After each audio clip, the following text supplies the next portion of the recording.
So Maha Kumbh Mela చివరి దశకు చేరుకుంది. ఇక ఒక్క రోజే మిగిలి ఉంది. గత నెల 13న ప్రారంభమైన మహాకుంభమేళా ఎల్లుండి శివరాత్రితో ముగుస్తుంది. చివరి దశకు చేరుకోవడంతో భక్తుల తాకిడి మరింత పెరిగే అవకాశం ఉంది. రేపు ఒక్క రోజే ఉండడంతో మరో 2 కోట్ల మంది భక్తులు పుణ్య స్నానాలు చేయవచ్చని అధికారులు అంచనా వేస్తున్నారు. చివరి రోజు శివరాత్రి పర్వదినం సందర్భంగా మరింత ఎక్కువ మంది పుణ్య స్నానాలు ఆచరించే అవకాశం ఉన్నట్టుగా తెలుస్తోంది. మరోవైపు కుంభమేళాను 2 రోజులు పెంచే అవకాశం ఉన్నట్లు జోరుగా ప్రచారం జరిగింది. అయితే దీనిపై అధికారిక ప్రకటన వెలువడలేదు.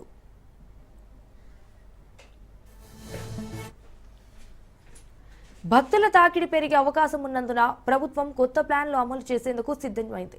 ఈ క్రమంలో జిల్లా యంత్రాంగం, పోలీసులు, ఉత్తర రైల్వే అధికారుల సహకారంతో కొత్త ప్రణాళికను రూపొందించారు. వంతెనపై తోపులాటలు జరగకుండా, జనసమూహం పెరగకుండా ఉండేందుకు ప్రత్యేక ఫుట్ఓవర్ బ్రిడ్జిలు ఏర్పాటు చేశారు.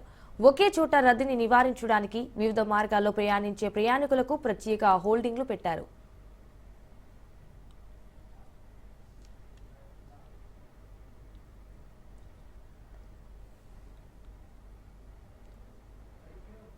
ఇప్పటి వరకు కోట్ల మంది త్రివేణి సంగమంలో పవిత్ర స్నానాలు ఆచరించినట్టు ఉత్తరప్రదేశ్ ప్రభుత్వం ప్రకటించింది.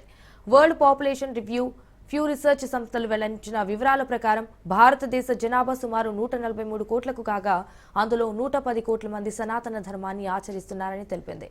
భూటాన్ రాజు జిగ్మే కేసర్ సంగ్వెల్ వాంగ్చుక్తో సహా 73 దేశాల దౌత్యవేత్తలు పవిత్ర స్నానం ఆచరించారు.